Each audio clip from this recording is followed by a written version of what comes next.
ഐശ്വര്യമായിട്ട് വലതുകാലം വെച്ച് കയറി വാ. വലതുകാലം വെച്ച് എന്തോന്ന് ഗൃഹപ്രവേശം? തിരിച്ചു പോകാൻ നേരത്തെ പുറത്തെടുത്ത് വെക്കാൻ കാലുണ്ടായാ മതി. അതൊന്നും ഉണ്ടാവൂല. കാലുണ്ടാവില്ലേ? അതല്ല, ഒരാപത്തും ഉണ്ടാവൂല. ഒക്കെ കാമാക്ഷിയമ്മ നോക്കിക്കോളും. കാമാക്ഷിയമ്മയോ? അതാര്? കണ്ടില്ലല്ലോ. കാഞ്ചി കാമാക്ഷി, സാക്ഷാൽ പാർവതി ദേവി. കാഞ്ചി കാമാക്ഷി ക്ഷേത്രത്തിലേക്ക് ഇവിടുന്ന് എത്ര ദൂരം ഉണ്ടാവും? ഇവിടുന്ന് 10-35 കിലോമീറ്ററോളം വരും. അതിനടുത്ത് തന്നെയാണ് ഏകാംബരനാഥ ക്ഷേത്രം. ഇതാണ് ബെഡ്റൂം. എന്നാ ക്ഷേത്രത്തിലെ ഉത്സവം? പങ്കുനി ഉത്തര ഉത്സവത്തിന് കൊടിയേറാൻ ഇനി 2-3 ദിവസമേ ഉള്ളൂ. കൊടിയേറി 10ാം നാളാണ് ഏകാംബരനാഥരുടെയും കാഞ്ചി കാമാക്ഷിയുടെയും കല്യാണം നടന്ന തിരുക്കല്യാണ നാൾ. അന്ന് എല്ലാ ജാതിയിലും മതത്തിലും പെട്ട 100 കണക്കിന് പെൺപിള്ളേരുടെ കഴുത്തിൽ ഒരേ മുഹൂർത്തത്തിൽ ഒരുമിച്ച് താലികെട്ട് നടക്കും. അതാണ് കാഞ്ചീപുരത്തെ പ്രധാന വിശേഷം. എന്തൊരു കാഴ്ചയായിരിക്കും അല്ലേ നജിക? എന്താ, നിനക്കൊന്നുകൂടെ കെട്ടണമെന്നുണ്ടോ? ഇതൊക്കെ കേൾക്കുമ്പോ എനിക്കൊന്ന് കെട്ടിയാ കൊള്ളാവുന്നുണ്ട്. ഇവിടെ നല്ല കുട്ടികളെ കിട്ടും. വന്ന് ഇറങ്ങിയപ്പോ തന്നെ കിട്ടിയതൊന്നും പോരെ.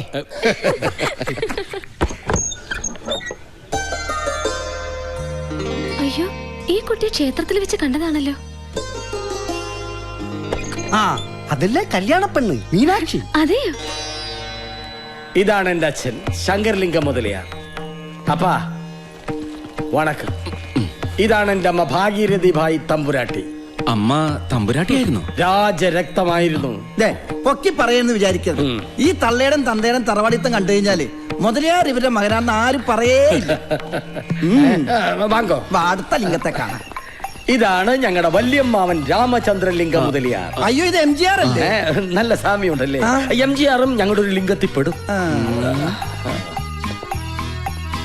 ഇതേത് ലിംഗത്തിൽപ്പെടും? ഇത് എന്നോട് മകൻ ശരവണലിംഗം, മീനാക്ഷിയെ കെട്ടാൻ പോകുന്ന മാപ്പിള. എന്ത് ചെയ്യുന്നു? എന്തും ചെയ്യും. അവൻ അങ്ങനൊന്നുമില്ല, എന്ത് ചെയ്യാനും തയ്യാറാണ്. എന്നുവെച്ചാ പണിയൊന്നുമില്ല. നമുക്ക് പണിയാവോ? ഇത് എന്നോട് പെരിയ വീട് വിശാലാക്ഷി. വിശാലായിട്ട് വരുന്നത് കണ്ടപ്പോഴേ തോന്നി. ഓഹോ, ഇത് എന്നോട് ചെല്ല കിളിമകൾ മരതകം. ചെല്ല എന്നാ ബോഡി രാജനട ആമ്പിളെന്നെ ഇപ്പടി ഇരിക്കണം. നീ എങ്ങനെ അധികം ഇറുക്കണ്ട. ഉള്ള പൊടി ഔട്ട് ഹൗസ് പക്കം എത്തി പാത്രയും തെരഞ്ഞ തൊലച്ചിടവൻ ജാഗ്രത. കാഞ്ചി കാമാക്ഷി, വെളുക്കാൻ തേച്ചത് പാണ്ടാകക്കൂടാത്. ഇവിടെ രാത്രിയിലെ ഭക്ഷണം അങ്ങനെയാണ്. ഇവിടുന്ന് തരോ അതോ പുറത്തു പോയി കഴിക്കണം? പാപ്പാത്തി തരൂ. അയ്യോ, ചപ്പാത്തി ഒന്നും വേണ്ട. ഞങ്ങൾക്ക് വല്ല ഫ്രൈഡ് റൈസോ നൂഡിൽസോ എന്തെങ്കിലും മതി. പാപ്പാത്തി എന്ന് പറഞ്ഞത് ഇവിടത്തെ വേലക്കാരുടെ പേരാ. അപ്പൊ അവളുടെ അമ്മയുടെ പേര് പൊറോട്ട എന്നായിരിക്കും. ഒന്നും മിണ്ടാതിരിക്കും. ഇത് വല്ല സീരിയലിലെ യക്ഷികൾക്ക് വാടക കൊടുക്കാൻ പറ്റും. ഉള്ള വന്ന് പാരുങ്ക. ചെറുതായി നിങ്ങ കല്യാണ മണ്ഡപം കാണാൻ പോണെന്ന് പറഞ്ഞില്ലേ? തിരിച്ചു വരുമ്പോഴേക്കും ശുദ്ധം ചെയ്ത് തരാം. കൂപ്പിയമ്മ, ഇതാ പാപ്പാത്തി.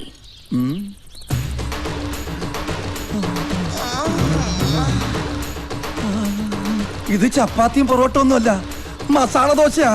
ഒന്നും വാടകട. അടക്കാൻ തോന്നണില്ല. ഞാൻ അടപ്പിക്കണോ? എല്ലാം കൂട്ടി പറക്കി ശുദ്ധ പണി അരമന മാതിരി ആക്കിടണം. എന്നാ சரி. എന്നാ പോ, തുടപ്പെല്ലാം എടുത്തിട്ട് വാ. உங்களுக்கு തിരുമണമാച്ചാ? അച്ചുവണ്ണൻ അങ്ങനെ പ്രത്യേകിച്ച് തിരുമണമെന്നില്ല. എനിക്ക് പാപ്പാത്തിയെ കൊണ്ട് തിരുമിച്ചാ കൊള്ളാന്നുണ്ട്. അതല്ലേ കല്യാണമാച്ചാനാ ചോദിച്ചത്.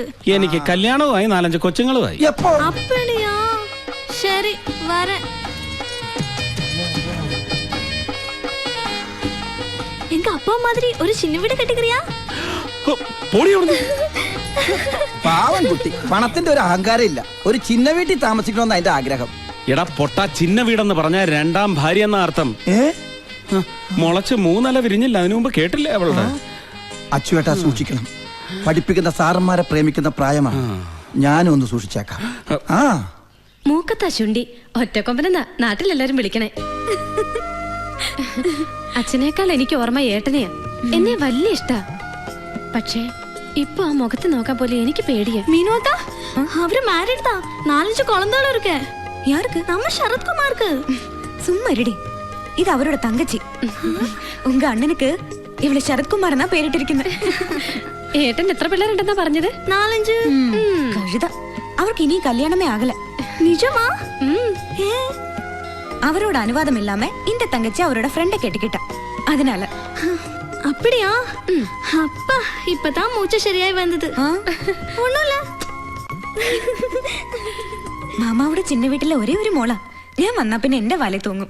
2 ഭാര്യമാരും ഒരേ വീട്ടിലാണ് താമസം. ഈ നാട്ടിൽ അതൊന്നും വലിയ കാര്യമല്ല. അൻപക്കൊന്ന് ആശയ്ക്കൊന്നെന്ന് ഇവിടുത്തെ ചൊല്ല് തന്നെ. എന്തായാലും പരിചയപ്പെടാൻ പറ്റിയതിൽ വളരെ സന്തോഷം. വലിയ സ്വത്തൊക്കെയുള്ള ആളാവുമ്പോ ഞങ്ങളോടൊക്കെ മിണ്ടുന്ന പോലും വിചാരിച്ചതല്ലേ.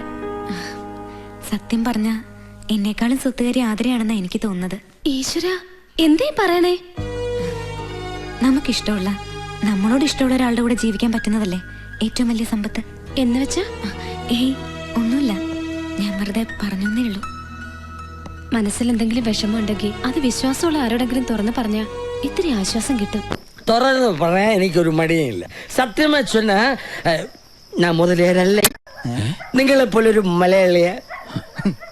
നിങ്ങൾ കണ്ടത് എന്റെ തന്തയുടെയും തള്ളയുടെയും പടമല്ല, അറിയാമോ? അയ്യോ, മദ്യപിച്ചിട്ട് ഇങ്ങനെ അച്ഛനെ അമ്മയും തള്ളി പറയാം. പറയട്ടെ. ഞാൻ പറയും.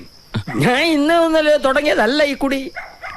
എന്റെ അച്ഛൻ ശങ്കരൻ വേറെ ഒരു ദരിദ്രവാസിയായിരുന്നു. കഷ്ടം. എന്റെ മുത്തച്ഛൻ കാഞ്ചീപുരം തെരുവിൽ മുണ്ടും തോർത്തും വിറ്റിടന്നിരുന്ന ഒരാളായിരുന്നു. മുത്തച്ഛന്റെ അച്ഛനും വേറും തറ കച്ചവടം. പിന്നെ എങ്ങനെ ഈ നിലയിലെത്തി? കരയരുത്. എന്റെ അച്ഛൻ ശങ്കരൻ ഒരു മുതലയാർ പെണ്ണിനെ കെട്ടി, മീനാക്ഷി അമ്മ. അങ്ങനെ വെറും ശങ്കരലിംഗം മുതലയാരായി. പിന്നെ ഒറ്റ കേറ്റമായിരുന്നു. തെങ്ങിലേക്കോ? ഏത് തെങ്ങ്? അല്ല, പിന്നെയും ശങ്കരൻ തെങ്ങിലേക്കെന്ന് കേട്ടിട്ടുണ്ട്, അതുകൊണ്ട് ചോദിച്ചതാ. ഓ, പഴമൊഴി. ഇത് ബിസിനസ്സിലേക്കുള്ള കയറ്റം, വെച്ചിടി കയറ്റം. ഓ, പക്ഷെ ചാകാൻ നേരത്ത് ഭാര്യയുടെ പേരിട്ട പേരക്കിടാവിന്റെ പേരിൽ അങ്ങനെ സ്വത്തുമൊഴി ഇത് വെച്ചിട്ട് വെള്ളമിറങ്ങാതെ ഗോവിന്ദ ഗോവിന്ദ എന്ന് പറഞ്ഞ് മേലോട്ട് പോയി. നിങ്ങൾ തമ്മിൽ ഉടക്കായിരുന്നു? ഇല്ലെന്ന് പറഞ്ഞൂടാ. അത് വെച്ചിട്ട് എനിക്കൊരു പണി തന്നതാ പരമനാറി. പേരായിരിക്കും. ഞാനും കെട്ടി ഒരു മുതലയാർ പെണ്ണിനെ. പക്ഷെ അവിടെ തന്തയുടെ സ്വത്തെല്ലാം ബാങ്കുകാർ ജപ്തി ചെയ്തുകൊണ്ട് പോയി. പാപ്പരായ കാമാക്ഷി എന്റെ തലയിലുമായി. പക്ഷെ എന്റെ മോൻ ശരവണൻ മീനാക്ഷിയെ കെട്ടുന്നതോടെ ഞാൻ ഒരു കോടീശ്വരനാവും. മീനാക്ഷി സിൽക്ക് കൈ വെള്ളയിലിട്ടിങ്ങനെ അമ്മാനെ പാടും. എന്നിട്ട് മുള്ളിനെ മടക്കി കുതിയിട്ട്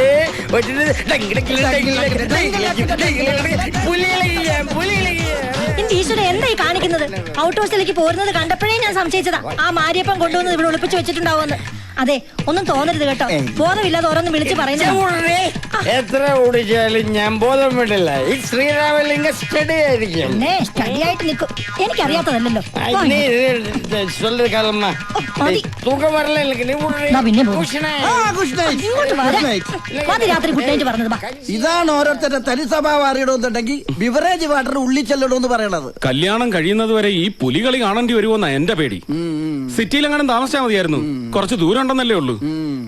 അത് തന്നെയാണ് ഞാനും പറയണത്. ഇവിടെ വലിയ ശല്യമൊന്നും ഇല്ലാട്ടാ. സാപ്പാട് എങ്ക വെക്കരുത്. പാപ്പാത്തി എവിടെ വെച്ചാലും എനിക്ക് സമ്മതം എന്താ?